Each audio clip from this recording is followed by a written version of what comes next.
Hello, everybody. Welcome to a special episode. Well, not really special because we kind of planned this anyways at the last second.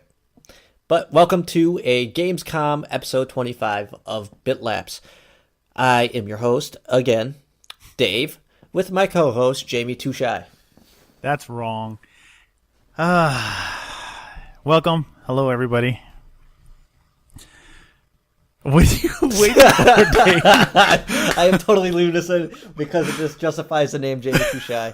Thank you to Shakespeare. If you haven't for seen me that name, and ended up, one of our lovely listeners had basically tweeted, basically in my name, saying that our new co-host to the show, who won't be on this show, he's still working on his getting his hardware set up, but that Kyle would actually host a show prior or before I ever do it because of me being shy of actually starting the show.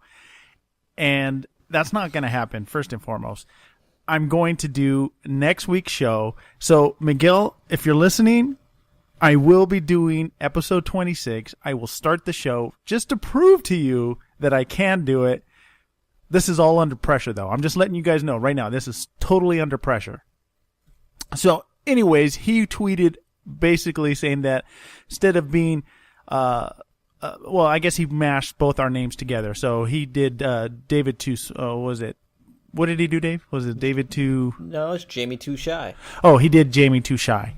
And so he basically changed my name. So just to prove to you, Miguel, I will be doing episode 26. I will start the show to prove that I can do it under protest, by the way. And just to let you know, be careful what you ask for. What did I ask for? Not you. I'm talking to the listeners. No. Be careful what you ask for, because you're going to get it, and it might be a wreck. We don't know. No. But anyways, let's get this started. Gamescom kicked off this this week over in Cologne, Germany, and there was a good amount of announcements. One big mic drop from Microsoft.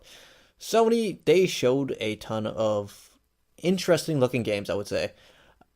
Well, I think both I'm going to call them clubs, but whatever, both developers pretty much showed a plethora of games. Well, yeah, but I'm saying that Sony spent more time per game as opposed to... Like, if you look at the overall list from when you add all the independent games from Xbox, there is probably another 15, 20 there. But they had 10, 15-second segments where it was just a title card and a little bit of gameplay, not much explanation.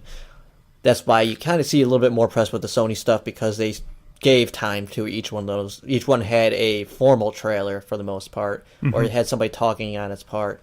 The crappy thing about this is that meant I had to wake up at 8 a.m. to watch the Microsoft press conference. But it was earlier for us. Yeah, but you didn't even watch it. No, I didn't. But my son and Kyle, they both got up at 5 a.m. to actually watch the thing. And, you know, what I saw, it was okay. I thought it was okay. What did you think?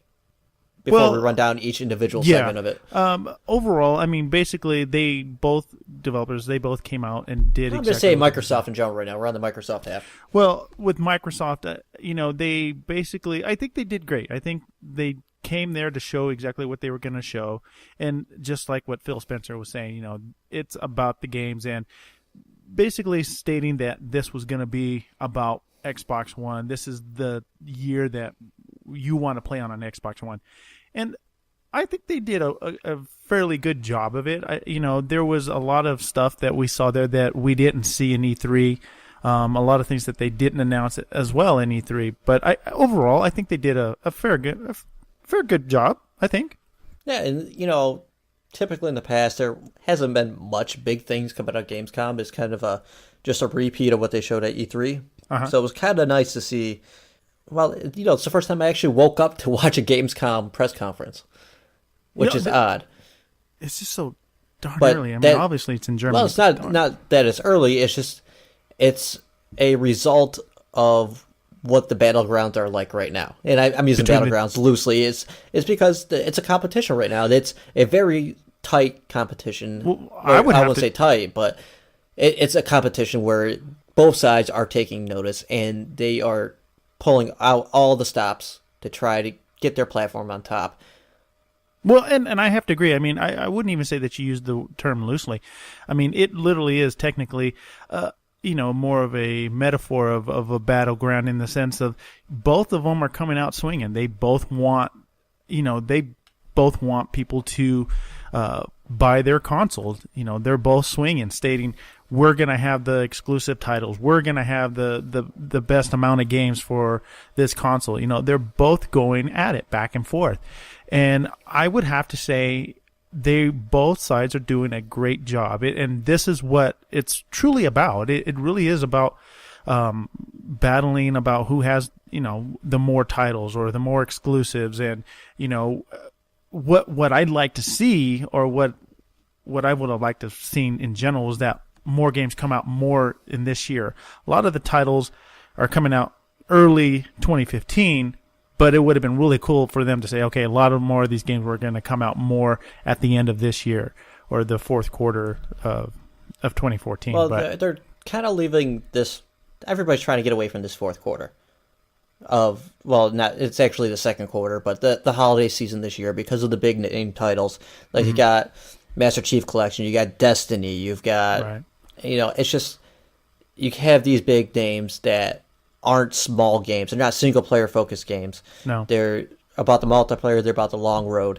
And a lot of games are getting out of that way, and hopefully that helps them out in the end, because we saw Evolve get out of the way.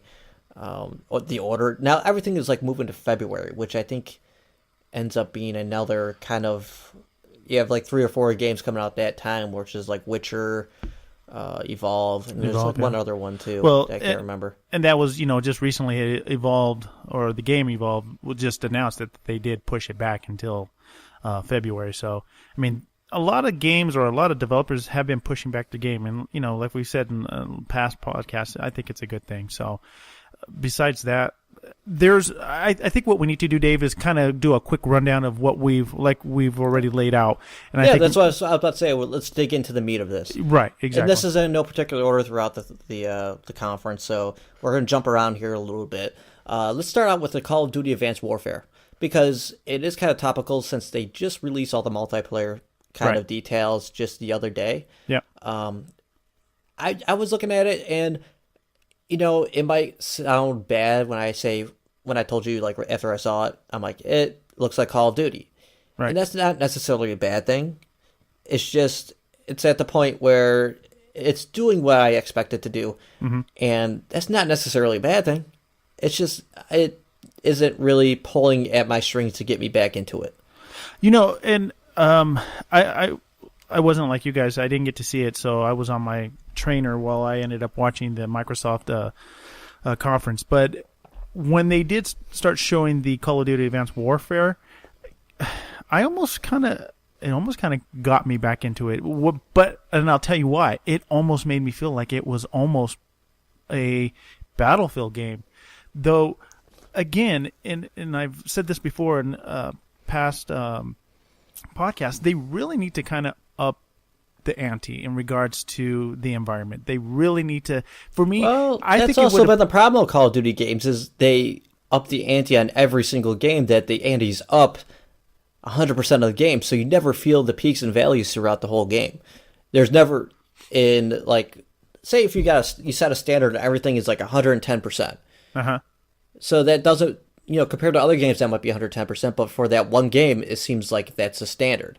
Right. So you're kind of losing the wow factor if you never try to step it up, or if you keep it set to the same volume throughout the entire thing. Well, and I think this would have been a step up for Call of Duty to actually have destructible environments. They just don't have that yet, and I don't know if maybe they just don't really care, and that's not a big effect for them. Not the gameplay really for Call of Duty. I know, but like I said, but that's still technically an update or a step up from where they are. I mean, the environment's beautiful. The environment's nice. When you shoot something, it blows up. But yeah, gotcha. But like I said, we already have a game with destructible environments, and it's not necessarily a step up, a step to the side. And I think that would be the same case for Call of Duty, because like Battlefield and Call of Duty are two totally different games for the multiplayer side of stuff. You can like one and not the other. It's okay. Yeah. I don't mind because I think they both have their strengths and they both have their weaknesses. Yeah, but at the same time, you have to appreciate what Call of Duty is doing.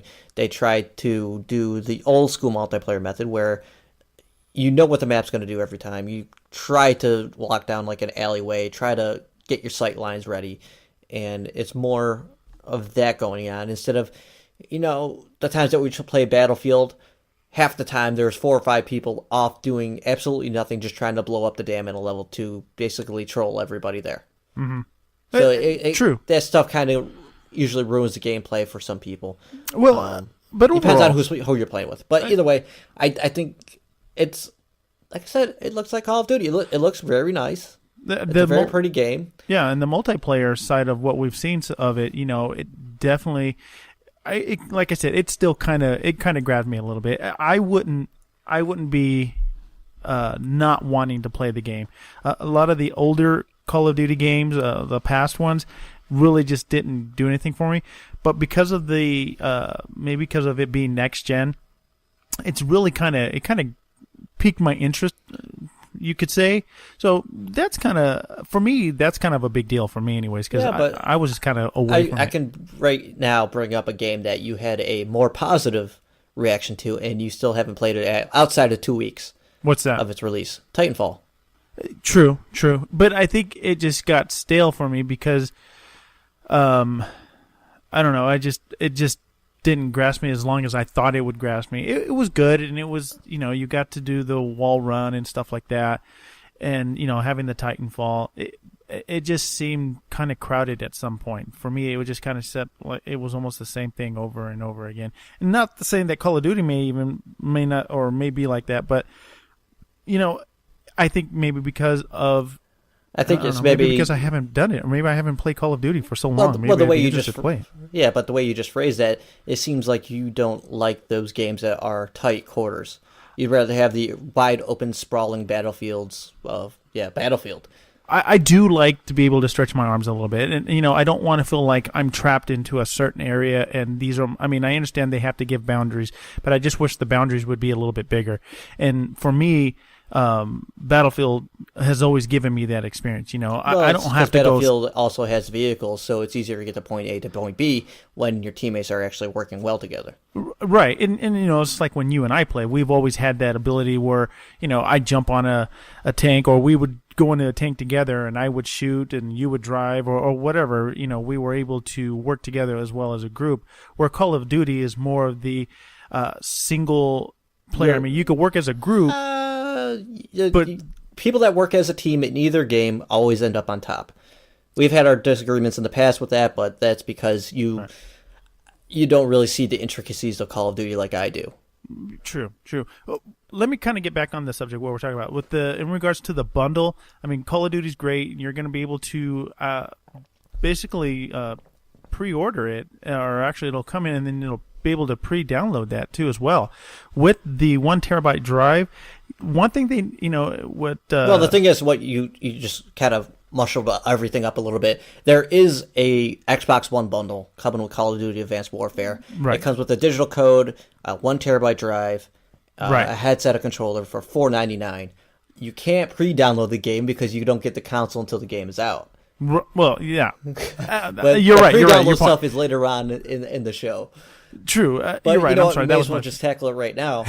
Well, what I wanted to just add to that real quick, you can tell that there was no Connect onto it too, so you can tell Microsoft is pretty much killed that. I'll bring some more of that up later too. Okay, perfect.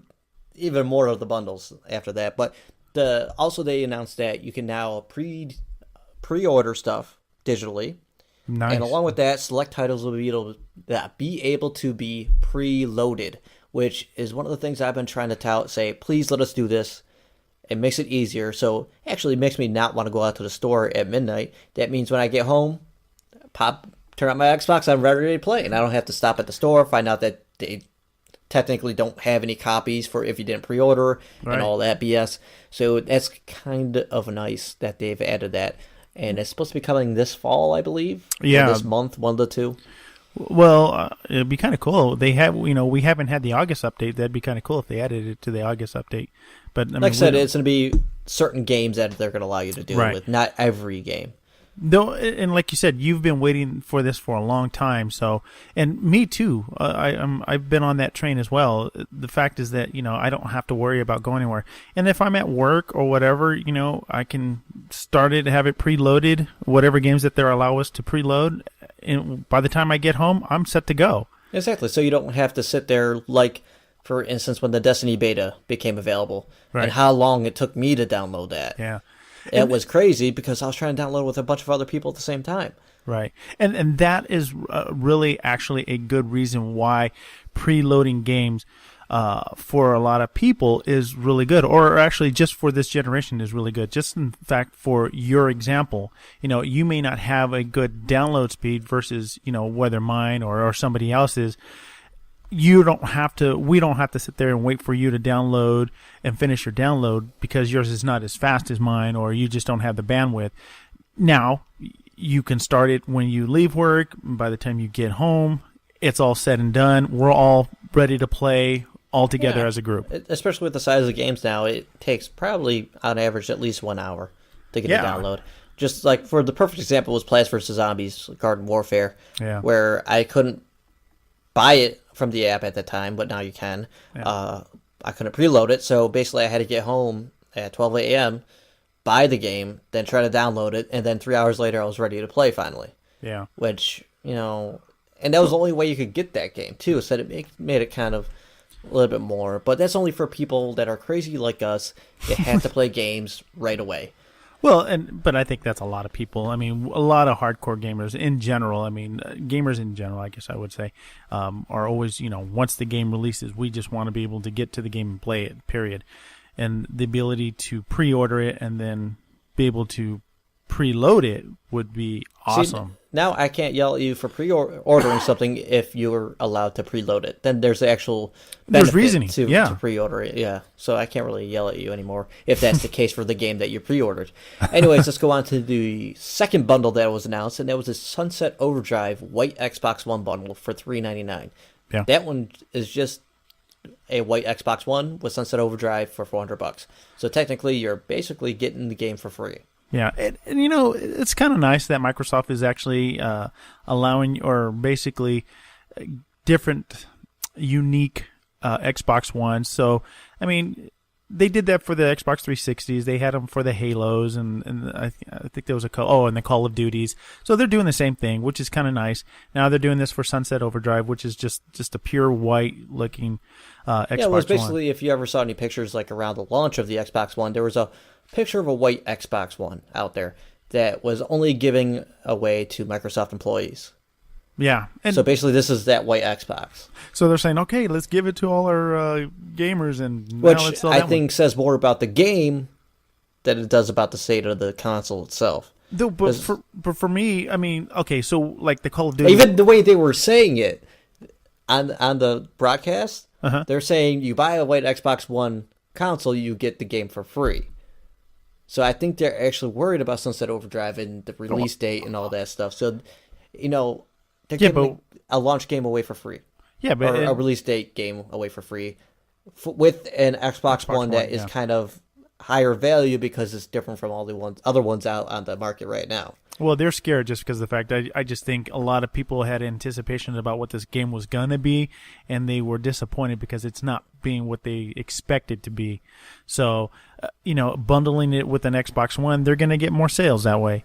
And, the price is cheap, and look again, no connected to it. So, the white part, with the Call of Duty bundle, they colored it. They made it kind of look like a Call of Duty. They used some time image. But what that one looked like crap. Well, it doesn't matter. My point being is, what did they do with the Sunset Overdrive? Nothing. It's white. No, it's white because a lot of people just want a plain white Xbox because it's the exact opposite of the black one. But that's fine. And to speak more about the game, I thought Did you watch the video at all for that? Yeah. And the horrible voice actor. Oh, job. yeah. Oh, my God. That was like grating teeth to me, like nails on a chalkboard. I'm like, this is a game that Microsoft is supposedly publishing, and that's what you're going with. It sounded very, very amateured. compared to some indie games that have actually really good voice acting that actually fit the game style. I honestly think they rushed this game. This is just my opinion. I think there was some, I do, because of the fact is I think they could have put more content in regards of cooperative play. Well, they could have, but that doesn't mean that was their main focus. True. Maybe this is the game. I think this is the game they wanted to build, and unfortunately, we're just not seeing the value in it because we expected it to be something else. Maybe, and yeah, I guess you have a point. I could have been, for me, I guess maybe I was expecting more of a cooperative type of play, or even more of a multiplayer game. And the way they really separated the two, there's the single person experience, and then you have the multiplayer experience, which is more of a horde mode type of deal that they're going to have in Sunset Overdrive. But I mean, again, like you said, that could have been what they were shooting for, and that's what we're getting. But no love lost there for me, anyways. Personally, I may not even pick it up. It's just not something that I'm interested in playing. Yeah, odds are it's going to be a pass for me, just because there's so many other games coming out at that same time. True. That will demand my attention. And they also announced 2 other bundles. They announced the FIFA Bundle, only in Europe, which is just a Xbox One with it. And then they also kind of didn't announce it on the stream, but later on, around the news sources, there's going to be a Madden bundle for this coming year, which this is where I'm going to tie what you mentioned earlier. None of these bundles have a Kinect in them. None of them. And throughout this whole thing, I only saw 2 things with Kinect involved. Yeah. What was it? There was Fruit Ninja Kinect 2, which had a 10-second clip on the ID at Xbox. Yeah. And then there was a box art for Dance Central. And that's it.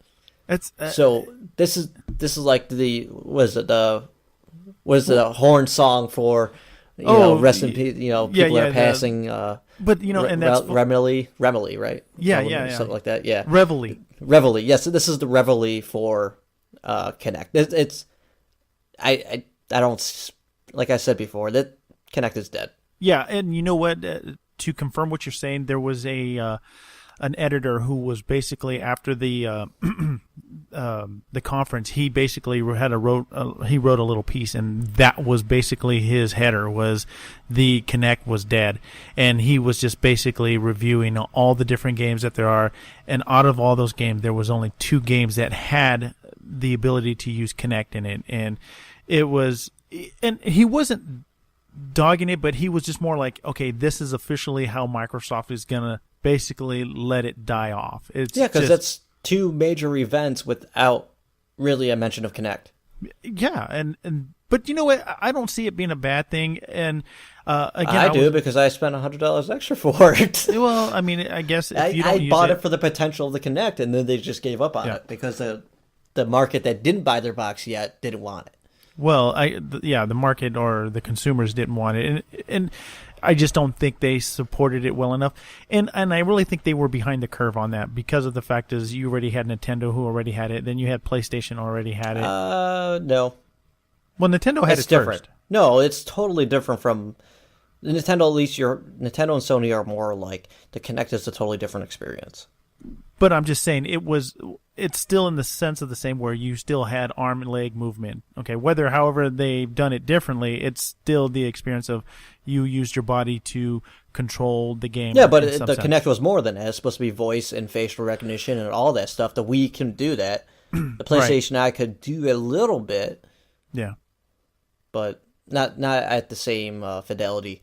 Well, but for me, I still use it. It's going to be a still use for me because, like I said, I do it for streaming, and with all the new titles coming out, I'll be able to stream more games via Twitch. You can stream without it. No, you can't stream. Yes, you can stream without it. Well, I guess because of you just don't put your camera up. Yeah, that's your all. camera. Okay, yeah, I see what you're saying. Yeah, I guess you're right. I could do it that, but But still, they haven't made it simple enough to use only your controller to snap stuff and to get into Twitch and stuff like that. So, until they get to that point, that unfortunately that camera's gonna be hooked up for me. But see, I don't even use it. I don't even have my Xbox on standby anymore because half the time when we're doing podcasts, also my Xbox will turn on. Even if I didn't say Xbox on, it would still turn on for some reason. I'm just like, are you serious? Come on now. That's funny. But it is what it is. Yeah. Yeah. To move on, they also came out with something I was watching the video the entire time. I'm like, this has to be Roller Coaster Tycoon. I thought so at first, but I have to tell you what, dude. I was dying. I was on my trainer working out and trying to work out, and I was just busting up laughing of just all the different scenes that they had. With the new game Scream Ride that's coming out, it'll be out in the spring on the 360 and Xbox One. But as I was watching it, I thought the same thing. I thought it was going to be another different Microsoft's version of Tycoon, Roller Coaster Tycoon. And when I saw it, and I just started busting up laughing. The fact that you build these roller coasters to basically throw and destroy different buildings and get the people sick on the ride, I was just dying from laughter. It was I wasn't really dying of laughter until a roller coaster went out and took out half a building. But it's at the point where I'm like, what is the point of the game? I don't think there was a point. Yeah, I don't know.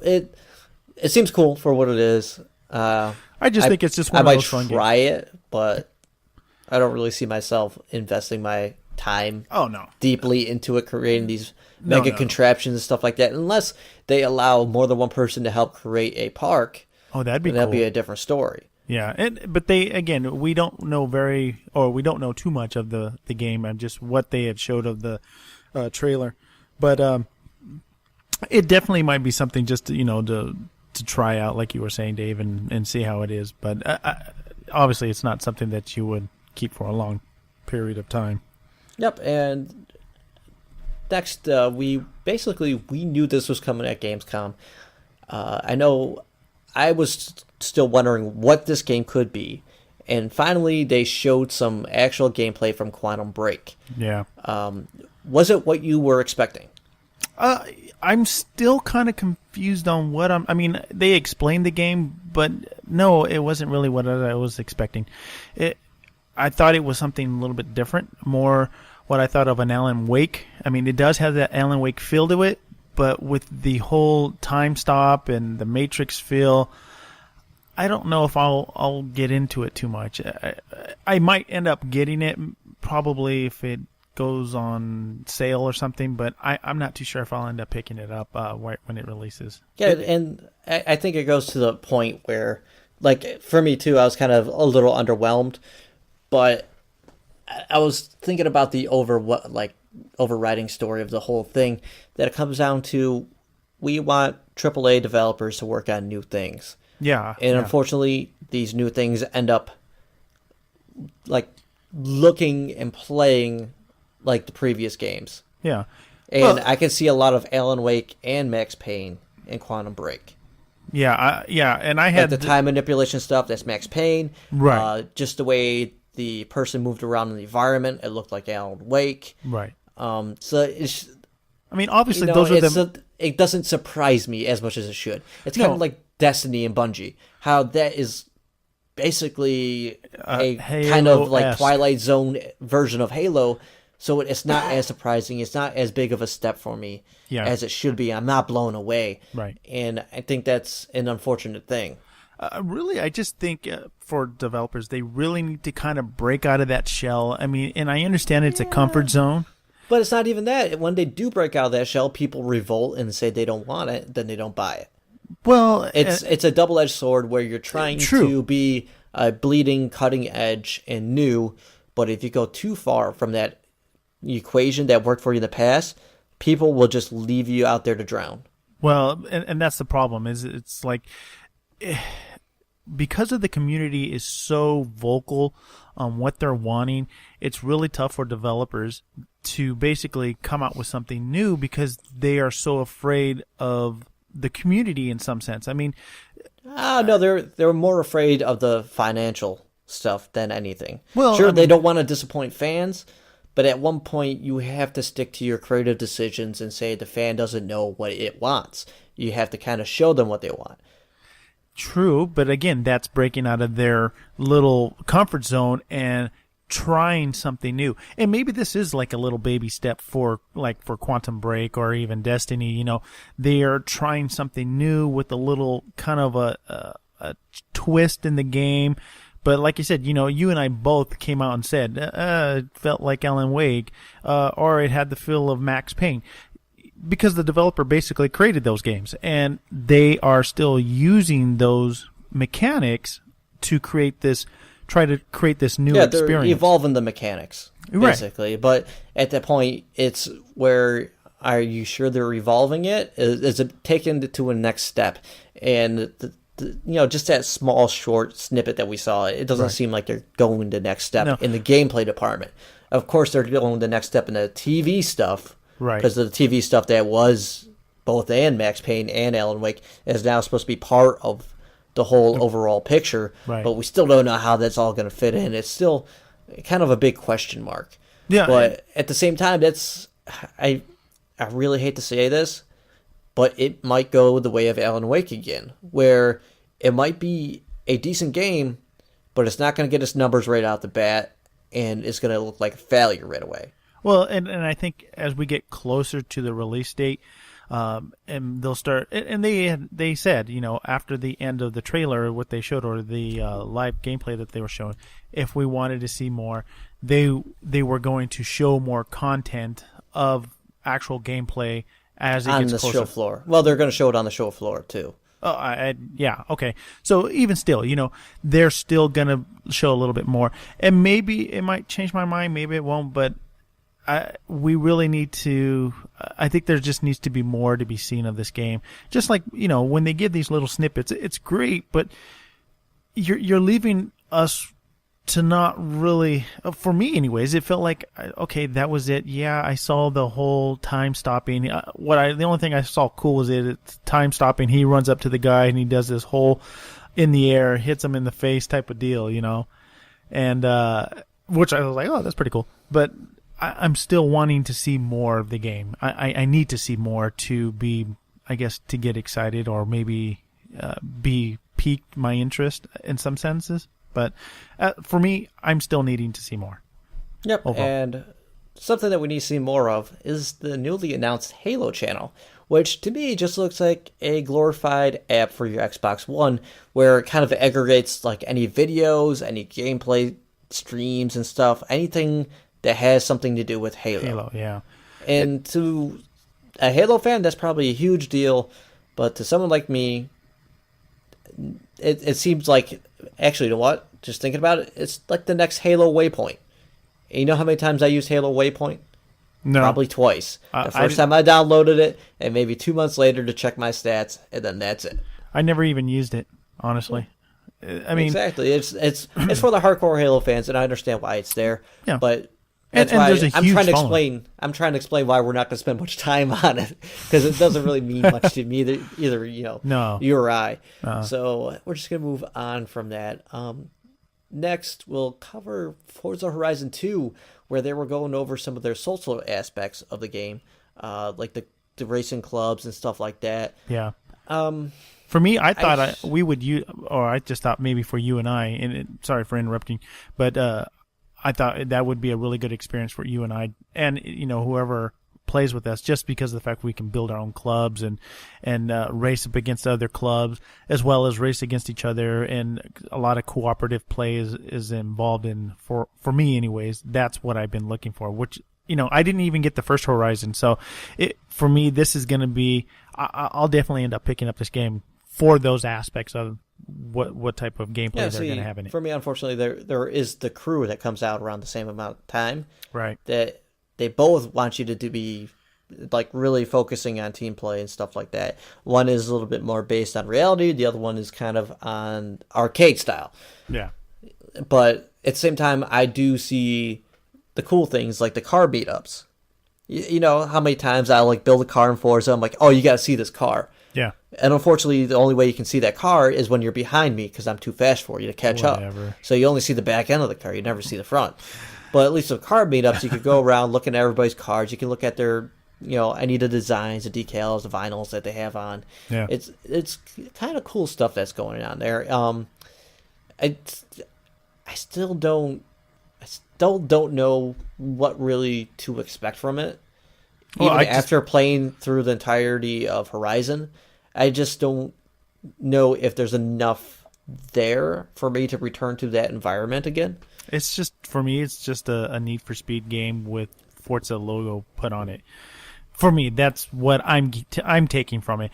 I mean, there's other aspects of the game that Need for Speed doesn't have, but it's still essentially the same type of game. No, not really. I would say it is more like Project Gotham Racing. No, well, I mean, yeah, No, you it have is. that aspect. No, because Project it's Gotham Racing, you had a track. Forza Horizon, we're going to be able to go from different Yeah, place but to I'm place. talking about car handling. Oh, okay. It's basically the Playground Games guys did work on the Project Gotham games, Project Gotham Racing games and stuff like that. So it's kind of hand in hand. And like I saw other places on people on Twitter saying, all this makes me want is another Project Gotham Racing game, and I have to agree. Yeah, those were actually kind of that fun. was like one of my favorite series. Yeah, we had a good time running Project Gotham. And you're the one who actually got me hooked onto that, and I never played one before, and you're like, oh, you got to go get it, and we actually did have a good time with that. That was the reason why I went out and bought an Xbox 360 right away. My friend got his early, and then he had Project Gotham Racing, and I basically spent like probably 3 or 4 hours over to his apartment on the weekend just playing that, raking him up for him, and I'm like, I need to go get this for myself. And it just has some like aspects of it where like PGR TV, where if you're one of the top ranked racers, your race could be televised so other people can watch it as you're racing. That was back. And then it'll come up at the bottom. It's like, oh, watch this race. There's top ranked races in it. So it kind of gave you a sense of accomplishment whenever you got featured in one of the broadcasts, which was nice for me because, I started out not doing it, and all of a sudden almost every one of my races were broadcasted. So it was kind of cool. So again, I'm still on the fence between Horizon 2 and The Crew. I'm not getting both. No, I wouldn't get both either. I would, it's either going to be either or for me. I think the Horizon 2 is probably the safest bet. Yeah, I think so too. But like I said, you guys are kind of, and I say you guys, like you and Kyle, you guys kind of know what are the better between the two. So I'm pretty much going to wait between you two and figure out what you guys going to get, and then I'll follow suit. So whatever you guys get, I'll end up getting. For me, if I had to choose, it'll probably be Forza Horizon 2 over The Crew. Yeah, like I said, Horizon 2 is the safer pick because it is Microsoft publishing it. Yeah. And I did play the first one. I enjoyed it. I know how the cars are going to handle. Right. And then The Crew is just, there's still a lot of mixed things out there. I watched people play the beta. Unfortunately, I couldn't get into it myself. But it's still, I'm still undecided on The Crew. Yeah. But we should move on to a bigger segment, which was the Idea Xbox segment, which actually wasn't that big. It was only like 6 minutes, but the sheer amount of games that they ran through, was kind of crazy. Well, and for me, there was a couple surprising games in there for me that I wouldn't have expected that would have come to console, but I don't see why it wouldn't come to console. And I mean, like you're saying, there was a lot of games that they had announced for basically indie developers that are basically coming to the Xbox One. And for me, to see Goat Simulator was I kind of chuckled at. And, if you haven't seen it on PC or seen a Actually, YouTube video, don't see any YouTube videos of Goat Simulator. The message I hear is that you'll see all the funny parts in those videos, and you have no reason to play it yourself. Oh, well, so the best thing to do is to go get Goat Simulator and then play it, and then you have those laughs for yourself. Yeah.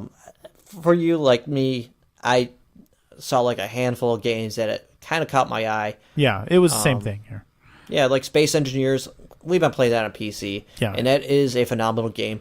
I'm glad it's come to the Xbox One, but at the same time, Steam Workshop is so nice on PC where you can just click on something to add a mod to the game that it's a game changer. So it's kind of like if you don't have a mod system on a console, there's no reason why you should get that console version over the PC version if you have a choice. But if you don't have a choice and all you have is the Xbox One, try Space Engineers. It's kind of like a Minecraft in space. Yeah. And I'll leave it like that. For me, though, there might be a possibility that they might make it as add-ons too, like they have on the Xbox One. You might be able to get these different mods as add-ons. Well, the problem is the mods are community source. These are people that aren't part of the development team making these mods. Oh, true. Yeah. So it's kind of they have to figure something out there. That's the same reason why the Unreal game didn't work on the last gen Xbox because there was really no mod system in place. Mm-hmm. But there was, Speedrunners is a tremendously fun game. We've played that probably 8-9 months ago around Christmas time. We had 4 people drinking, and it was a total blast. And, go ahead, get that on Xbox One when it does come out. Pissed me off. Everybody was faster. Well, it's because you suck at games. Shut the up. Escapist kind of looks interesting.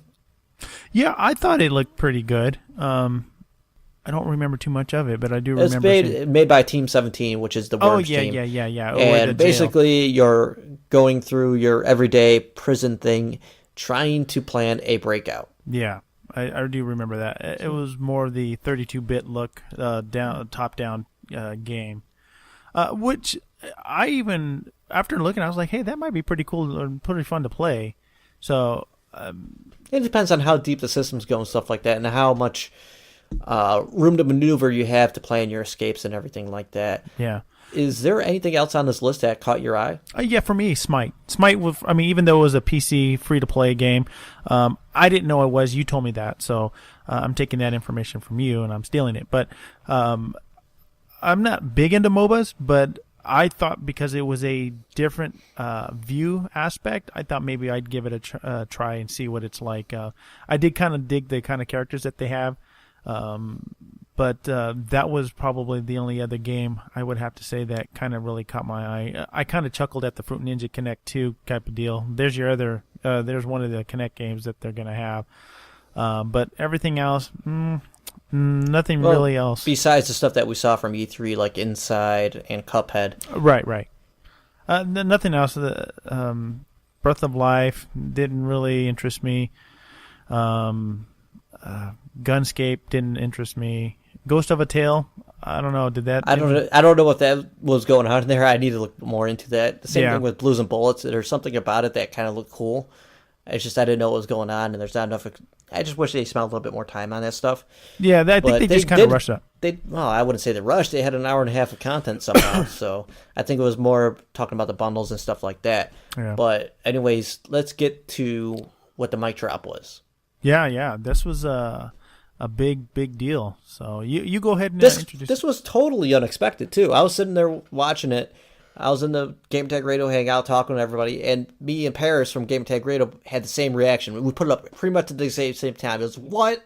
With like exclamation points. Yeah. Phil Spencer comes out. I think it was Phil Spencer. Yeah, he was. And he basically comes out and says, Rise of the Tomb Raider is an Xbox exclusive. Yeah. And that's like, where did that come from? Well, I just think they're just trying to compete with Sony. Sony has a lot of exclusives. It's just weird. Well, they got deep that's pockets. Like totally out. No, it's not even that. I'm talking bigger picture. I'm not talking money. Money can buy anything. Right.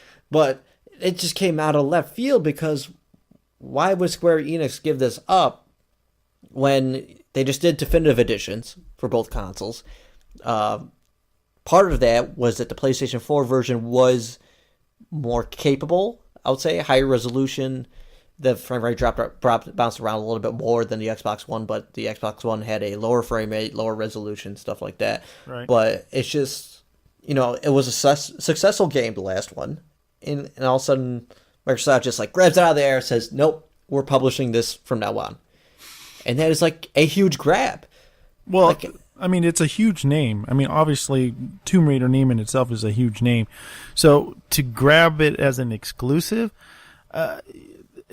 what it basically ended up doing, it really put a line down the middle between Sony, PlayStation. Well, no, that line was already there. Microsoft stepped over that line, put down another line. Well, yeah, but even still, there was another line drawn and said, okay, now you have to choose. We have a bigger wallet than you do. Pretty much. And they did, and they do. And that was like, and I also read that somewhere as well, it's about basically, it really is a war, this battleground about exclusives. To me, exclusives are kind of cool to have, but at the same time, they really draw lines. And it really makes the gaming community have to choose between both consoles. And when we get into the Sony aspect part of it, I'll explain more why that line was basically dark, deep line for me was drawn, because there's a lot of great games in Sony that I'm like, God, I wish they would be on Xbox One, but they're exclusive to Sony. So, they're great, but I really think they really draw lines and they really separate the community together as a whole. Especially a game where the previous iteration, where this is basically a sequel to, was on 5 different platforms. Yeah. You had Xbox 360, Xbox One, PlayStation 3, PlayStation 4, and PC. Yeah. And now it's only going to be available on Xbox One. At least for the foreseeable future. Hi, everyone. This is to serve as kind of an editor's note to the podcast. This morning, they released a statement saying that Tomb Raider is indeed a timed exclusive for Xbox 360 and Xbox One platforms. They still do out holiday 2015. They will not say when this timed exclusivity ends. My guess is going to be probably middle of 2016 or spring of 2016. Anyways, back to the show. And that's going to pretty much wrap up the Microsoft side of things. I think we spent way more than enough time on Microsoft. So we need to dive into the big lineup from Sony. They have a huge lineup. Yeah, and, watching the press conference itself, I thought it kind of tapered off towards the end, where some of the games at the beginning of it were way more interesting than the ones at the end.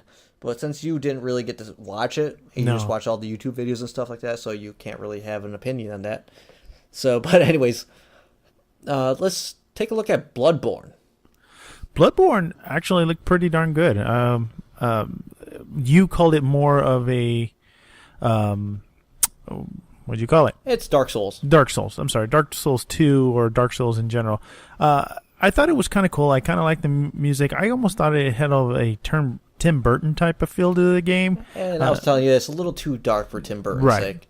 But overall, it looks fun. It'd be something that I'd like to play. And again, just kind of games that I'm hoping that maybe at some point they might come to an Xbox One, but we'll see. But Bloodborne looked really good. I like the... That's not coming to Xbox One. That's being Sony published. Kind of like Dark Souls was being published by Sony. And it, like you said... Demon's Souls. Demon's Souls, my fault, not Dark Souls. But it had that dark feel to it, like you were saying, and I kind of like that dark feel to the game. Yeah, it was like think of Dark Souls in steampunk had a baby, and it's basically the combat system looks exactly the same. I don't know about the overworld, but it looks intriguing, and at least for me, a reason to get a PlayStation 4. Yeah, see, that's so one of the reasons, not the sole reason. I can't buy a console just for one game. I did that once already, and it kind of burned me. Well, I can tell you right now, there are multiple games on the Sony list that would, if I had the money, I'd buy a Sony. Yeah, but also we'll get at the end of this list. I'll say my summary of Gamescom, the two press conferences. Yeah. That I saw something that. It's kind of a trend for this generation of consoles, and I don't like where it's going. But anyways, so Bloodborne actually looks pretty cool. Right. Especially with the combat and stuff like that. Yeah. Another game that you've been looking at since it was kind of first announced was The Vanishing of Ethan Carter. Yeah. Earlier on, we just saw a very, very pretty trailer from 5-6 months ago, not really knowing what the game was about other than The Vanishing of Ethan Carter. Right. And now we saw a more extended trailer, and I know you're pretty damn excited for it. Yeah, because, after playing Murder Soul Suspect, it to me, it has that murder mystery storyline type of feel to the game, and I've always liked games like that. So with Vanishing of Ethan Carter, it has that feel of where I'm going around and searching. I'm looking for what ended up happening, and basically, obviously, it's going to be us trying to figure out what happened to Ethan Carter. So, and it looked like at one point they were sequencing what happened in a certain scene. Right. So there's going to be puzzle elements there too, not just from what you've talked about. Murder Soul Suspect, it was just kind of saying, well, there's only one way that this thing happened, and trying to follow the crumb trails instead of trying to piece it. The whole picture together all at once, and not having the story walk you through it one step at a time, because that's just how the goals actually work through Murder Soul Suspect. I kind of like the way they use of the colors that they use. It's more of a old-fashioned look feel, I think. It's a very pretty game.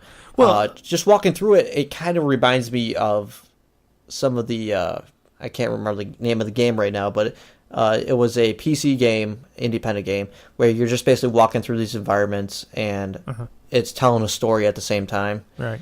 And it's like a feast for the eyes. Right. And I'm just kind of curious of what type of character we're playing, or who the character we are playing. So, I mean, what we've seen so far of the game is very little, but the bits and pieces that we got, obviously we're playing a certain character that we're trying to solve the mystery of Ethan Carter.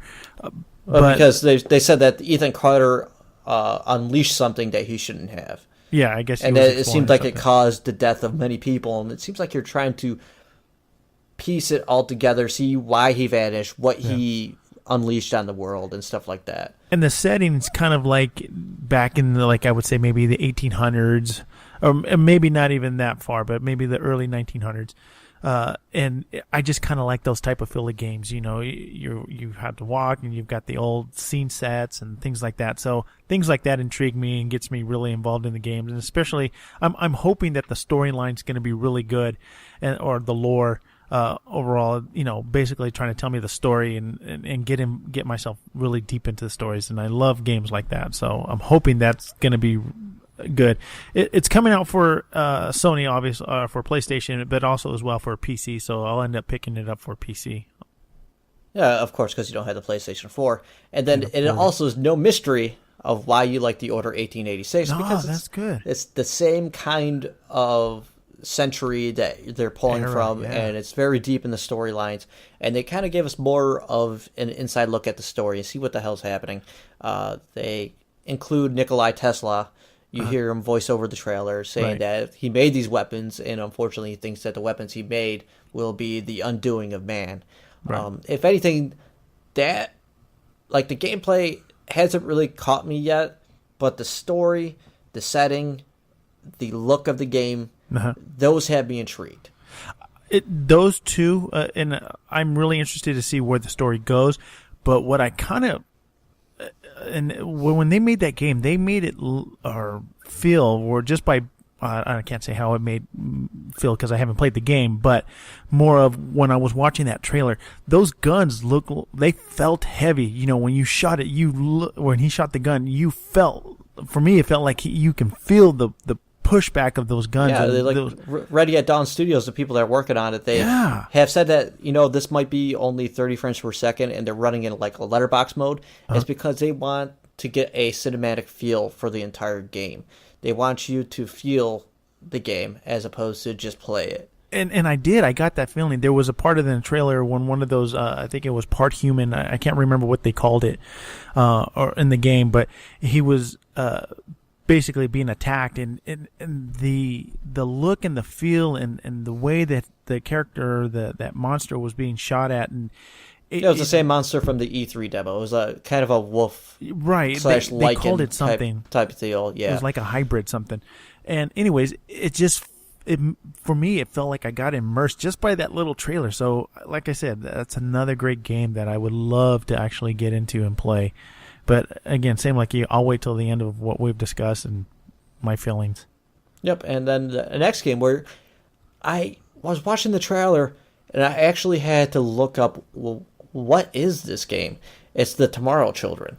Right. And right away they're going for a communist state kind of thing, and there's where everybody's working together for the common good. Right. And I'm watching the trailer and I see like these ghosts on there that are working at the same time as you, and I'm like, well, if this is multiplayer, how does this exactly work? Yeah. And looking up the explanation of it is that you are kind of forced to work together. Say you're in a deep tunnel and one person's chopping away at a rock and the other person's like shining a light on them. If the light goes out, then something will happen and like you'll lose the help and stuff like that. And there's a lot of mechanics going on in there that kind of drew me in, just wondering what that game really is. Yeah, I kind of was left the same way. I have to agree with you. You know, after watching the trailer, I didn't really know what I was looking at or what I was trying to do. And and then when you showed me that link for the explanation, you're basically trying to rebuild this communist world under a Marxist ruling, but you're trying to rebuild Russia, I guess, in some sense, to make it a better place to live. Well, basically, the premise of the game was there's something Russia came up with like a weapon, and it didn't work out right, so you're rebuilding with like Marxist values, and it started as a Marxist value, and it kind of evolved into something else. Right. So it's not exactly that, but it's something totally different. You're starting as a proletariat, which is basically just a common person. Yeah. And then you kind of work your way up through ranks, I guess. I'm not sure how it's going to work. It's specific jobs that you can pick up, and then you do. But then you turn in your ration tickets, and then right. you get points for your new skills and stuff like that. Exactly. What they commented on, or what they were saying, is that everything that you do in the game, in that world, everybody sees. So what happens, or whatever you do inside that world, everyone else will be able to actually see what was done. So definitely an interesting game. I mean, a different twist on a... I guess they're trying to go back to the 1960s is what they're stating. Even like graphically, it's different from what else is out there. Yeah. And it's not to the point where it doesn't look good. It has an interesting look on it, and kind of a clean, metally look. Yeah. It's that 1960s filled look. You got the whole heavy. The cars were heavy. The buildings were a certain type of look, and so I mean that's what they were shooting for, and they did a great job of it.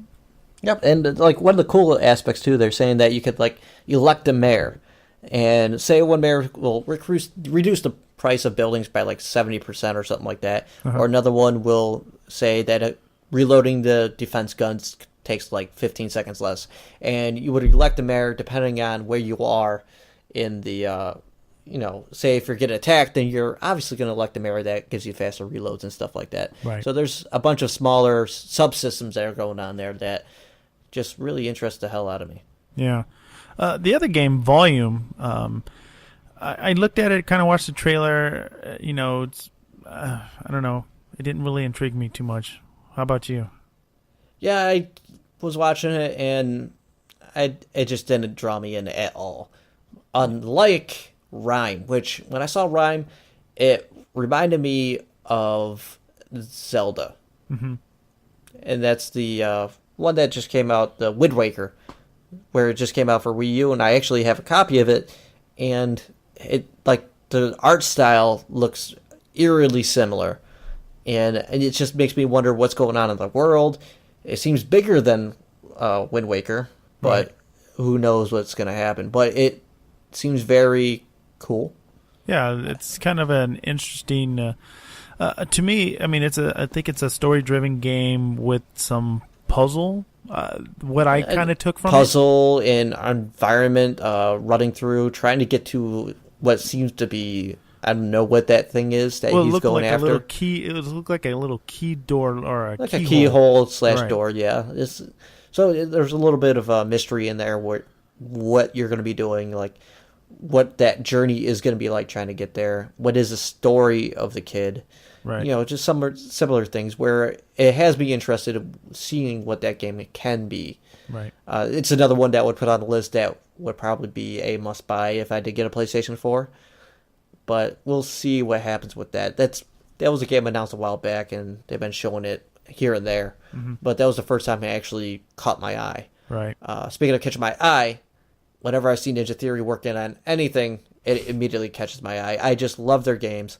It's not like the gameplay has been fine in their games, but it's the cinematic value of those games that always draws me in. Yeah. And so they announced Hellblade, which is something different that they're trying this time. It's going to be a smaller game. It's not. They're trying to say it's not going to be AAA. It's going to be a lower cost. It's going to be probably shorter experience.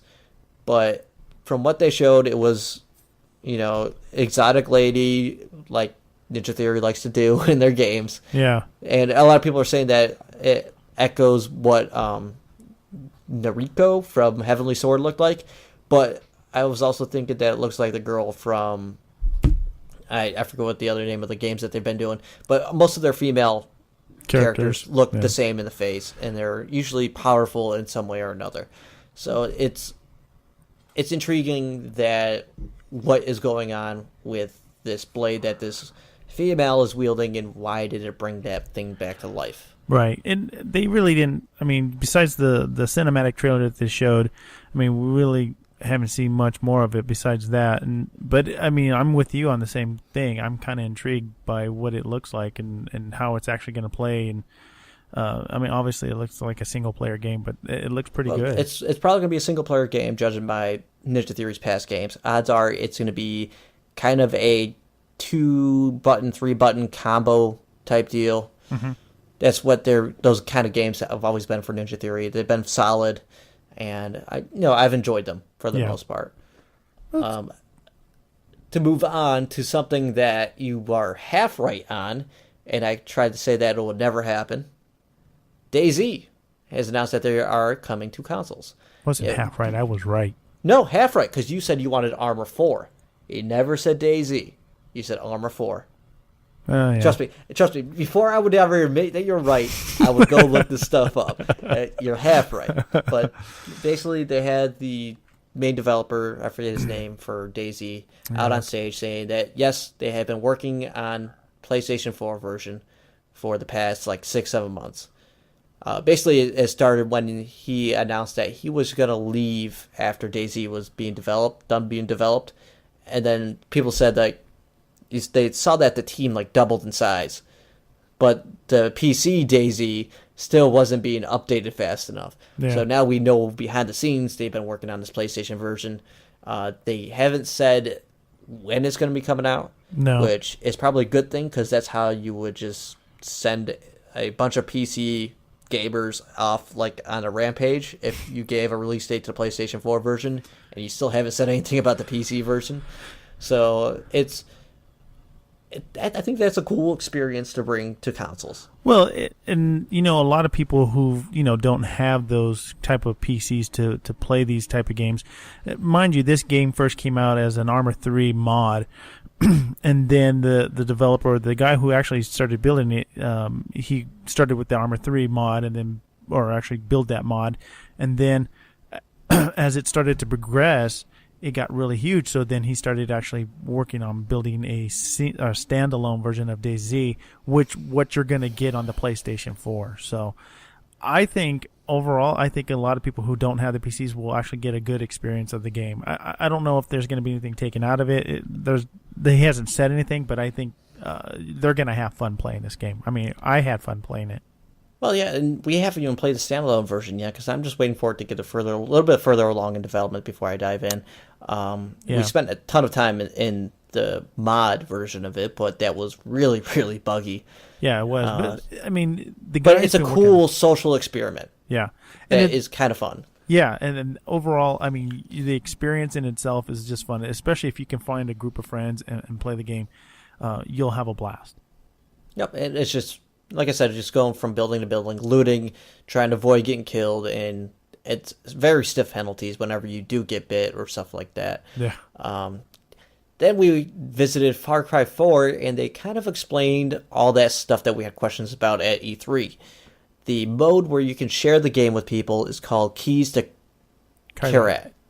Yeah, the Kyrat. You watched the video sooner than I did. Yeah. Basically, you get 10 keys for your friends. These keys go out to people that don't necessarily have the game, and they download a piece of the game, and they get 2 hours of gameplay out of it. Yeah. Which is it's basically a 2-hour demo. Yeah, that's what I was thinking. The open world, and you know what? It's cool for the people on the platform that get that 2 hours, and it's also cool for Ubisoft because that's a very strong selling point. You get an open world for 2 hours with another friend, and odds are they're probably going to want to buy it. That's what I'm saying. It's a good selling point, like you were saying. It's another way of advertising the game and get it into people's hands, even though they haven't purchased the game. You're getting 2 hours of gameplay, and usually within the 2 hour, you're going to either get drawn into the game, and it's going to be that good for you that you're going to just ultimately go out and purchase the game. So, it's a smart move for them. So, yeah, and that's only going to be available on the PlayStation 4. But they did say that they kind of cleared it up. Like before, we had questions during E3 saying, like, how much is that co-op? And it seems like that entire game is to be open world co-op for both systems. Yeah. So, which is awesome.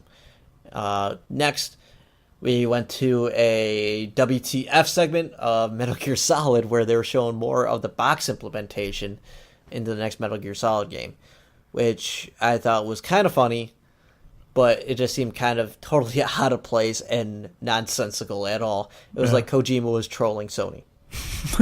I wasn't. I mean, I've never been interested in the Metal Gear Solid games.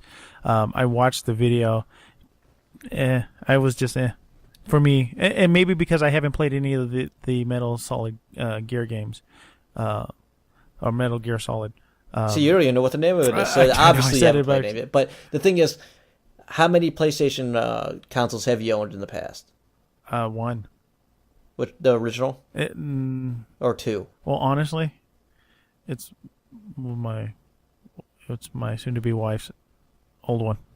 I think it was a PlayStation 2, but she had they had a couple games, and I played it and didn't really. And as a matter of fact, I believe she did or had Metal Gear Solid, and it was just nothing. Those games are different. Yeah, and I'll leave it at that. Yeah. Either you enjoy them, or you probably are like, what is going on? Yeah, and you're in the what is going on kind of camp, and that's okay. I totally understand it. And then next goes to a game that has been getting a bigger following every time it's shown, Shadow of Mordor. Yeah, I kind of digged it. I mean, just by what I've seen. I mean, it's a RPG game. Really, I've always kind of liked RPG games. It's more of an open world. I wouldn't really go RPG on it. I wouldn't say a classical RPG. No, I wouldn't say that either. I wouldn't say it's a classic or your what you're normally used to seeing. But I was kind of intrigued by it, and I would like to. I would actually probably pick it up. I would say more along the line of an open world action adventure, kind of like that of Infamous and games like that, like Prototype. Yeah. It's just that it's in the Lord of the Rings universe. And are you a fan of that universe? Yeah, I kind of am. I've seen all the Lord of the Rings. I saw the first Hobbit. I still haven't seen the second one. But yeah, I've always kind of dig. So does that have a factor of how much you want to play that game, or is it just the way the game looks to you? No, I would play it for the lore. Honestly, I think it would have a good lore on it or in it, and if it came to either PC, which I think it is. There's a good possibility I might pick it up. Yeah, I believe it's coming to all next-gen platforms and PC. Yeah. Basically, if you didn't know, the story takes place between The Hobbit and the Lord of the Rings books. The in-between. Yes. So, but I would. Honestly, that would be something I would pick up, and that would be something I'd like to play for a single player, for me anyways, because I've always been into I've always digged the Hobbit stories. I've always digged the Lord of the Rings stories. So, for me, it would be something I could get myself into and wrapped up into. And another thing you wanted to get yourself wrapped up into is Until Dawn. Just last night you were saying how you wanted to see what that game was, and actually it was announced 2 years ago as a PlayStation 3 game that used Sony Move controller as a flashlight in the game, which they kind of just threw that away and then rebuilt the game from the ground up for PlayStation 4. And it's just I wouldn't say it's a horror game that circles around. I think it's like 8 teenagers that are out, at a getaway, and they have to survive the night. And the story changes depending on whether or not some of the people die or live and stuff like that. So it kind of shapes to your gameplay. For me, it felt like another Alan Wake game of the horror side. I wouldn't say Alan Wake was a horror game in the first place, but it was more of an action game. Until Dawn seems like it's going more for a horror game, like a survival horror type deal. Yeah, to me, I like I said before, I kind of dig those games, and that's something that I can also get into. Again, it's a Sony game, and I just don't have a PlayStation 4, so they're coming out with a lot of great games, and I have to admit that they're really competing with Microsoft, and man, I'm just I have to say it, I'm almost jealous a little bit. Just a little bit. Maybe another game to be jealous about is Tearaway Unfolded. which, if you didn't know, Tearaway came out on the PlayStation Vita, and critically it found success, but unfortunately the platform isn't very popular, and much like the Kinect, it seems like Sony has left the Vita out there to die. They did, and a lot of people were upset. I was watching a lot of the Twitter feeds, and people were upset that actually own the Vita, and they're saying, well, what happened to the love for Vita? This was a Vita game, or, and now it's exclusively, or not exclusively, it's just for the PlayStation 4. Well, they took the smart thing. What they said is they were going to think about porting it to the PlayStation 4, but the problem is it was built so in key with the Vita and all of its like touch features, the back touch and stuff like that, that they wanted to make something that actually used the PlayStation 4 DualShock 4 controller. Yeah. So they redesigned the entire game. It's a brand new experience. That's good.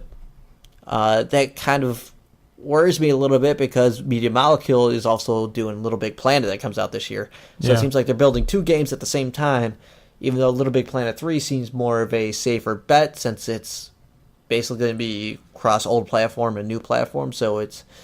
Tearaway just... I don't know. Well, for me, I wasn't... I mean, I saw the whole trailer, and I saw... matter of fact, that's funny. At one time, while I was at work, I was actually able to log in and actually see a little bit of the PlayStation conference, and that's where I ended up, was at the Tearaway Unfolded. And it was okay. I mean, I understand what they're trying to do, but I, like, as you said about Little Big Planet, I kind of just felt I would rather get Little Big Planet over Tearaway. I'd rather get Tearaway because I haven't played Tearaway. Yeah, but like I said, Little Big Planet 3 is they're playing it safe. As in, I've already played that game twice. You haven't. I played the first one. Yeah, you played a version of the first one on the PSP. Yeah. But I played the real versions on the console, 1 and 2, and I don't think 3 adds enough for me to revisit it, or at least $60 to revisit it. Mm. Well, and I can understand. So I'd rather go with the new experience with Tearaway, even though I'm not entirely sure if some of those functions require the PlayStation Eye camera. I tried to research it a little bit. I couldn't find anything. Because there was one point where you pointed out, too, where you could use the controller as a flashlight. Yeah. And I'm like, well, it doesn't really know that unless you have a PlayStation Eye. And unfortunately, I don't know if it's still hard to buy, but the PlayStation Eye at one time was hard to find. I don't think so. I mean, I think they would have announced it when they were showing the demo of the game. When the guy was up there talking about it, he made no mention. A lot of it was just showing off the controller and basically... Well, they're not really talking during the trailers in the first place, though. Well, no, that was all pre-recorded stuff. It wasn't a live showing for that part. Huh. Well, maybe we'll have to find later on down the road if they're actually using the eye. But from what we saw, didn't show anything. But that doesn't mean that it wasn't being used either. So. Yep, and then from the developers that brought us Resogun and Dead Nation, they are making another top-down shooter with a bunch of crap going on at the same time called Alien Nation. For me, games like that are hard to play. I just get lost. I totally get lost in the games. Yeah, but I can see... Usually with those games you can get lost, but I saw like the bright color of the laser guns and stuff like that, and I can see how that can make it easier to see what's going on. But at the same time, I'm not attracted to games like that. No, me neither. But, I try to get into those games. It just reminds me of the old Galaga type of games. And, you're running... Yeah, the bullet hell. Yeah, exactly. Where you're just dodging attack after attack exactly. after attack. And that's what I kind of felt like. And maybe just because I'd never been into it. And, the graphics were gorgeous and the game would look nice, but... just something I can see myself getting lost and getting irritated because I'm not really watching my character. I'm more watching of where the bullets are kind of going to making sure that I'm hitting what I'm supposed to be hitting. And but at that point you're just spraying and praying because there's so many enemies on the screen. You're just like, if I shoot in a general direction, it's going to hit something. Well, obviously. I mean, the enemies that come out is just a massive horde that just comes straight at you. It's literally a carpet of enemies swarming at you, and I mean, obviously, trying to hit them all is not going to be a tough, or at least trying to hit them in general is not going to be tough. But right, it's just the sheer amount of them coming at you from all directions at a time is where the difficulty lies. Next, was another game I had to do a little bit of research on because I didn't know what the heck was going on with it. Wild. And it is it's like a survival game where you can play as an animal or a human or obviously a skeleton that likes to tell stories around a campfire. And that, I don't know what to expect from that. That's not a bad thing. It's kind of like I want to see more of it. I didn't really grasp the concept of the game either. I mean, like you said, it is a survival type of game, and you pick one of the characters, but the whole premise behind trying to survive, what are we trying to survive from? I don't know yet. I think it's just to survive. Like life. You try to survive. You have to, get food. You have to survive. You have to put food on the table. You have to pay your bills. But this is at a more primitive time where there's basically cavemen and stuff like that. Right. You gotta get your food. I can see like the animal side of things where you're trying to keep like your wolf pack alive and stuff like that. Yeah. And I'm interested to see where that goes. Yeah, it'll be interesting to see more of the game. I mean, the trailer that they showed, I kind of sat there. I'm like, okay, what am I looking at? But it definitely kind of piqued my interest. It'd be something that I'd like to try out and see what it's about. Yeah, definitely. And another game that they wanted everybody to try out is called PT.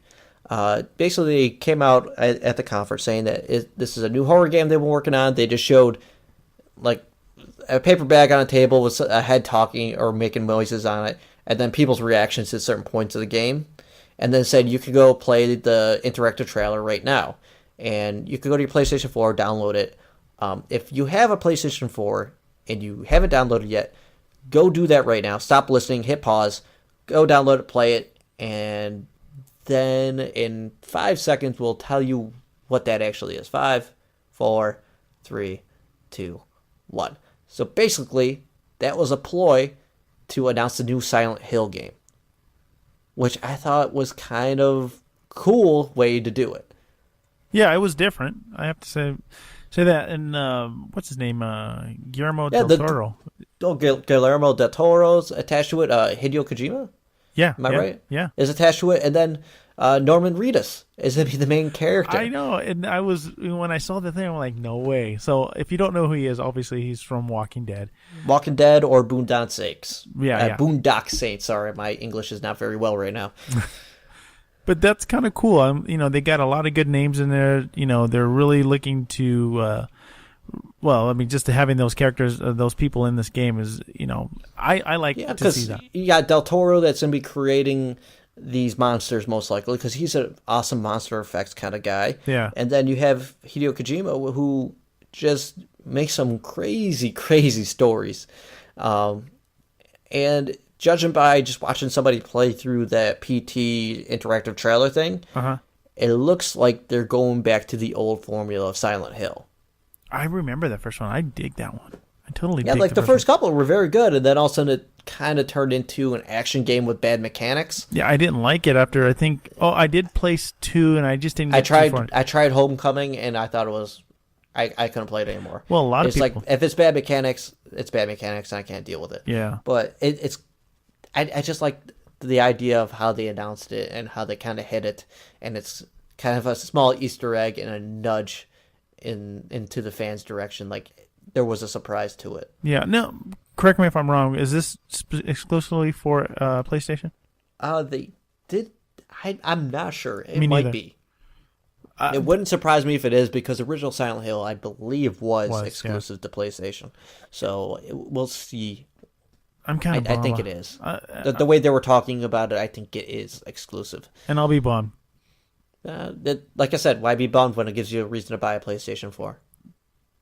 We can discuss that afterwards. Keep going. Yeah, well, you know what? You got to do it before you get married in September. That way she can't say no. True.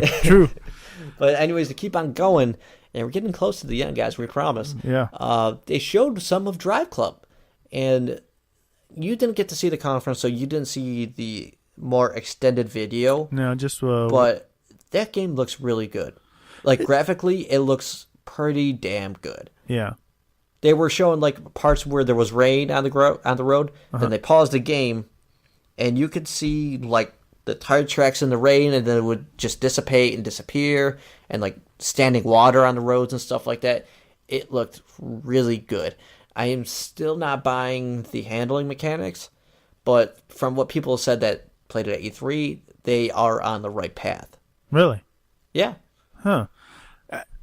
To me, it's obviously for me, and it's a new game, but it's another Forza Horizon to me. But when they actually first showed Drive Club, I don't know if you remember, Dave, but when they first started talking about the new next-gen consoles. Yeah, when it was wasn't even a trailer, it was just a teaser. Yeah, and I was totally psyched, and I was like, I don't know. I think I might end up going at that point, you were saying I'm going to buy a PlayStation 4 for that game alone.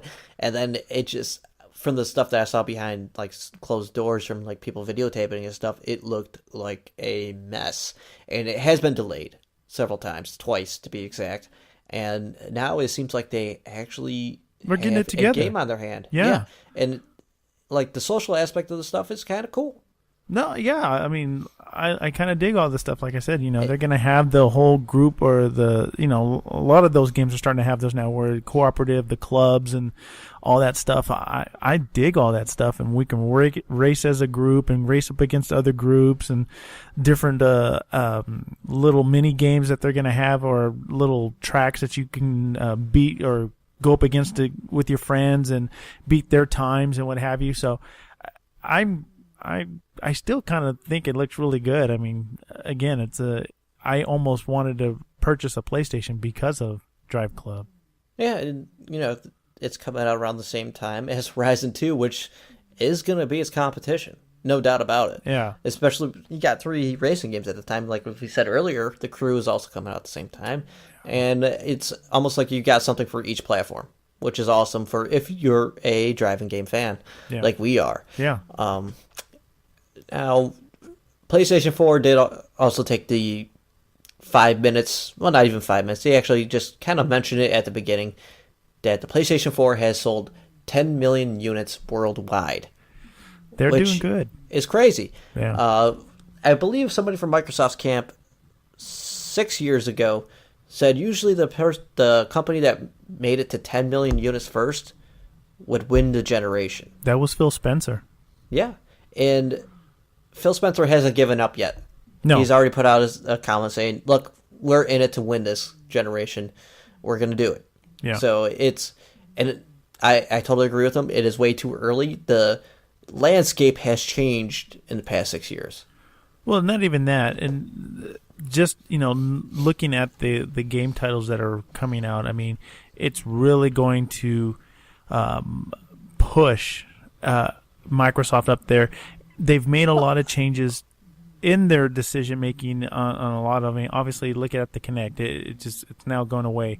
They've dropped the price of the Xbox One as well.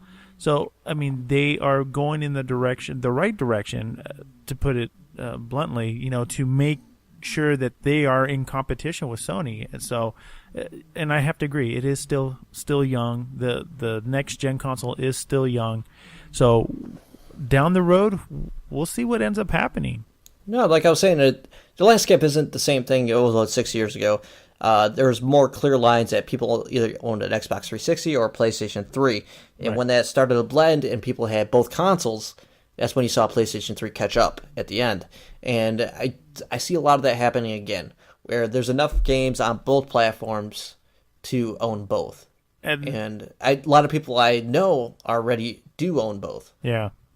So, and I know I'm going to be owning both.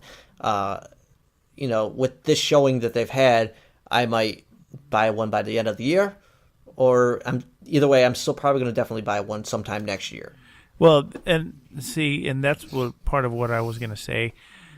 Going after saying all the different games Sony has, man, I'm so heartbroken because there are so many great games that Sony's going to have, and it's probably going to push me. I never thought I would. I never thought I would buy both consoles, but after seeing this, you said, it's not enough to, there's one great game for Sony. It's just not enough to purchase a PlayStation 4. But going back through all the titles that they're talking about, I see, for me, there's at least 7 games on here that I would purchase.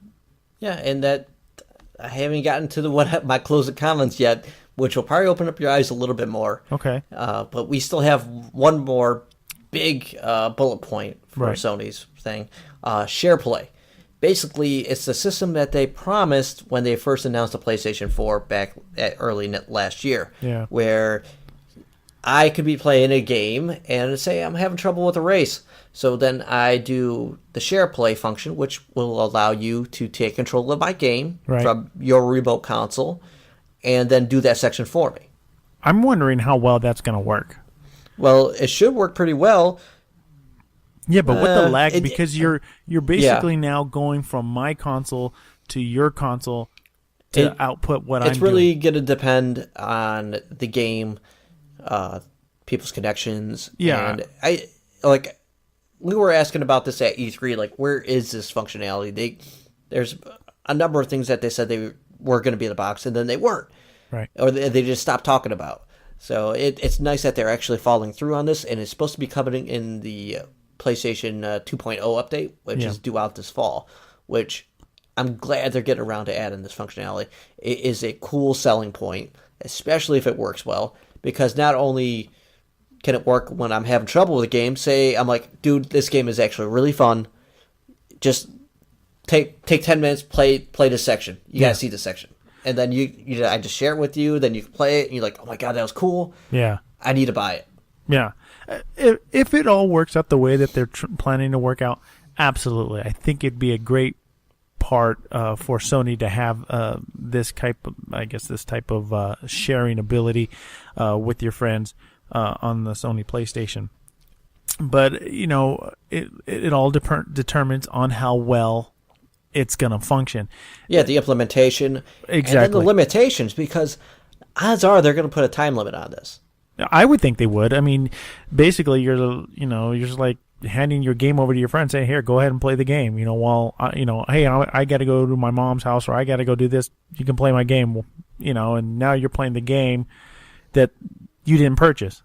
So yeah. The thing is, if you're playing it, that means you're occupying 2 PlayStation 4s at the time. True. Yeah. Technically, so which is kind of similar to what Microsoft and Steam would. Well, what Steam is doing with library sharing is if somebody is playing my game, I can't access my library. Right. And vice versa. And I think Microsoft was trying to do that with their game sharing system too. And I think this is Sony's way of doing that same mentality. But like I said, we got to see what the limitations are first to really get excited about it. Yeah, and it's like I was saying before, it's a good idea. Well, we just got to see how well it works. Yep, and before we close this up, like I said, my closing argument. Oh, please, I'm going to open your eyes. This generation, there has been a new sentence that has been used way too much. First to console. Wait, say First it to again? console. First Did I need to say it again? First to console. Oh, first to console. Okay, yeah. This game will be first to console on PlayStation 4, for example. Uh-huh. This means that in an all-out war between each other, they are totally ignoring the third competition, which is the PC. They don't view the PC as competition right now. And I think that is a detriment to us, or even the straight-up console owners, because they're not getting the benefits of like Steam sales, or they're not competing with it. They're not, and there's like for someone like me and you, we own PCs that are capable of playing all these games. And Sony and Microsoft aren't doing enough to sell us these consoles. Yeah. So if you look at the list of Sony games, I'm just going to say, like, I can tell you probably 5 out of 7 of those games that you said you want to play are probably coming to PC. Yeah. So that dramatically reduces the reason for you to buy that console. True. And I'm sitting here and I want to buy these consoles. I want more games that content are going to be on there only. Yeah. That are intriguing, that are different, and they're just not doing enough to sell me them. Well, and that goes back to what I was saying before. The whole they really need to stop to fix this problem. Here's my theory, and we've said it before, and I'll make it quick and short. They just need to do this multi-platform thing. They need to get all 3 platforms together. Doesn't matter what platform you have. But that doesn't address my concern. You're concerned. If you get all 3 platforms together, then it doesn't matter what platform you're playing on. And that I'm saying issue. the issue is I want to buy these consoles, but they're not providing me enough of a reason to make a switch. But it'll if never I didn't happen. buy the Xbox One at the beginning, I'd have no reason to buy one now. True. Because most of these AAA exclusives that are being published by both Microsoft and Sony aren't compelling enough for me to spend $400 for a box. Yeah, I just... And most of the terminology that they're using for these games that are actually catching my attention is that they're saying that it's first to console. Right. Kind of like No Man's Sky. It's going to be first... Well, it's a little bit different with No Man's Sky. It's coming to PlayStation 4 first, then it'll be on PC like several months later, and there's a legitimate reason behind that. But it's like, it's okay if Microsoft doesn't get this, but we're okay with PC because we're not really competing with them. Well, and unfortunately, we saw what Microsoft and Sony are doing to each other to get a leg up on each other, but neither of them are trying to get a leg up on the PC, which is kind of leading the edge in gaming right now. Well, but Microsoft and the Xbox One, I mean, it's now using the x86 architecture. That doesn't matter though. That's PC. It's PC. Not really. It makes it easier, but it's not the same thing. Because you're still designing a game within the Xbox infrastructure, even though it is x86. It doesn't matter. Sony is the same way. They're not competing with the PC. They're trying to make it easier for the PC developers to switch their game over to the console. Yeah. So they're not competing with the PC. They're just trying to make it easier for PC developers to make the switch. I get what you're saying, and I agree. It's kind of like Nintendo doesn't see Microsoft and Sony as their competition, and it kind of lessens what they're trying to do. Because all they have is the Nintendo stuff. Right. And Sony and Microsoft are so bloodthirsty about going after each other's throats and trying to get one up on the other, they're just totally ignoring anything on the PC side. And they're just trying to beat each other instead. I just think PC's at a different... PC just sitting there just like laughing, like shining off their nails and stuff like that. Yeah. And I agree, though, but I think they are at a different level. I think they are. I mean, because the PC is... When you're talking about the consoles, they are kind of set to a certain hardware, as the PC it's not. I mean, you can vary, you can make changes, you can upgrade it, you can do different things to it, where the war is really based on the hardware, the game, and how many titles they come out with, not really on the specifications. I mean, they are somewhat different. I'm talking about as a marketplace, as a consumer. But like I said, different. for people like us that already have a gaming PC, there was no reason to buy a console. Unless there were exclusive titles. What exclusive titles on the Xbox One have you played and you would have bought that system for so far? Trying to think. Exactly. Well, Rise. No, I mean... But you wouldn't have bought that box for the Rise only. Well, no, Rise, and then there was, I mean, obviously, I just talked about it earlier. If you say Forza, I'll call you a liar. No, not Forza. Damn it. The Murder Soul Suspect. That's the thing. That's on PC. I thought that didn't come. Remember, to PC. it was on PC at the same time for $10 cheaper. And You're right. You're paying $10 more. So you got there's a point. no You reason for point. you to buy that box at this point. No, because I think a lot of the games, like you said, because they're not viewing the PC as their competitor. So people like me and you have no real reason to buy these other boxes because there's not enough compelling experiences there to actually take that plunge. And that's why at this point I regret buying my Xbox One. But, in the future I might have wanted to buy it. Right. But still at this point there is no reason for me to own it. Well, and that's why I haven't bought a PlayStation 4 yet. But I think a lot of it because when the Xbox One came out and we didn't know what titles were going to, I mean, we had an idea of how many titles, but we didn't realize that as the more titles kept coming out, they were going to allow or going to be on the PC either. So we didn't know that side of it as well either. But I get what you're saying, because I didn't have to buy an Xbox One because of the fact is that a lot of the games like you're talking about were going to be on PC, which I already had a PC. And then, unfortunately, it gets us into that thing where, it'd be more convenient for us to buy it on PC. Yeah, and cheaper. And it would probably be cheaper. Yeah. But then you look under your TV and you're like, well, there's some dust on that thing, and I probably should buy it for that. That way, it kind of makes me feel like that thing is being used. The only difference I see between the PC and the console is basically the social aspect of joining a game is a little bit easier than PC. You kind of have to work on it. It's the remember truth. the last time we tried to play Forza? Yeah, what about it? It wasn't. You remember we tried to get you in the game, then the party system wasn't working correctly. Yeah, but we spent 10 minutes. And then what ended up being the solution was we had to jump out of the party, start the new party, start up a new game. But that was a software problem with the gaming that they fixed. No, that wasn't the game. That was the hardware. That's all back end hardware stuff for the friends list and the party system. That's software. That's not hardware. That's the party system that Xbox provides every game. Right. That's back end system stuff. Well, it might be back end, but it's still part of the software. It's not the games, because that's happened in almost every game that we've tried to play, where we've had trouble getting into a party and then inviting people into a game within that party. The problem that is when it doesn't work, it doesn't work. Well, it's just like... And there's no workaround. Well, it's either you have to start from the beginning and it goes to the end. While on PC, if something doesn't work, we sit there when we fix it.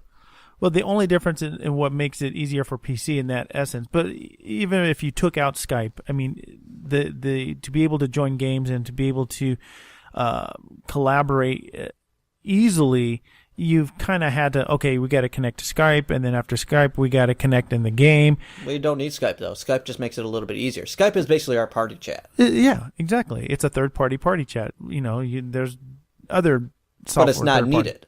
You could just easily jump into a game, send out invites, and talk in-game on most of these games. But that's not how it used to be. The only thing that you I'm talking about what it is right now. Because that's what we're comparing it to.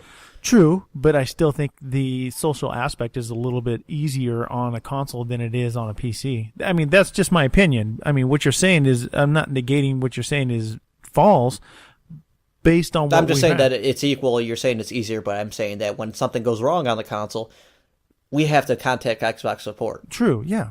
And then wait for a reply. Kind of like when the Destiny beta thing happened, where I lost my entire friends list. Yeah. And you know what? Xbox support didn't even get back to me. I had to wait 3 hours for them to post a story saying, hey, you might be having trouble getting to your friends list. And I'm like, what? And now you're getting back to me? 3 hours later? See. Well, they didn't even get back to me. They basically didn't even say anything to me, and then sent me a direct message saying, hey, can you give us a report card, please? I'm like, what am I supposed to grade? The reason why you didn't actually respond to me for once? I don't know. Put all negative. But either way, there's flaws to every one of these systems. Sure. But what I'm trying to say is, one system is not better than the other. It's just that they aren't giving consumers a compelling reason to own more than one right now.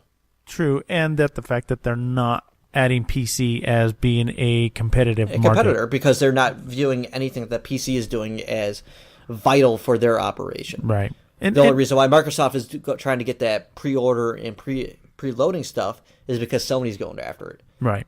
And I agree. They're just trying to edge up each other, and that's about it. True. Because they're trying to sell hardware units as opposed to software at this point. Yeah. But maybe we'll see that change in the future. Hopefully we will. Otherwise, I'll still be regretting buying the Xbox boxes that are sitting under my TV gathering dust. Well, I think we need to wrap it up. We definitely need to wrap it up. Yeah, I mean, we've hit everything about Gamescom 2014.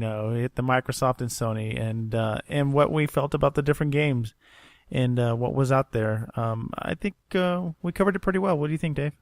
I think we covered it way too much. I think it was. But at the same time, it's a good thing that we covered the stuff that we had opinions on. True. And we let each other finish sentences for once. Speaking of finished sentences, you should catch up to us on Twitter. I'm at David Too Sly. I'm at Jamie S7474. And soon to be Jamie Too Shy, once I get Kyle to host the next episode and have your fiance tell you that you can't record for one night. No, it's not going to happen. See, you totally threw me off, dude. I'm not throwing you off. Basically, what Jamie is trying to say, but he is too shy, is he's been working very hard on the YouTube page right now. No. The easiest way to find the YouTube page is go to bitlapse.com, scroll all the way down to the bottom, and find the YouTube link right there. He's been posting our Thursday night versus me, like BitLapse Brawl, Dave versus Jamie up there. He's even putting up the podcast. So if YouTube is your preferable way to get content, we have you covered there. Well, at least Jamie has you covered there. I just let him do it, and it keeps him quiet. No, I enjoy it. It's fun. But thank you for doing that. But yes, you guys will definitely, all that other content will be up there to view, and you can go to our BitLapse page and see all that content there from our embedded YouTube stuff. Yep, and at that, we are closing this one out. So thanks for joining us, and we will see you guys next time.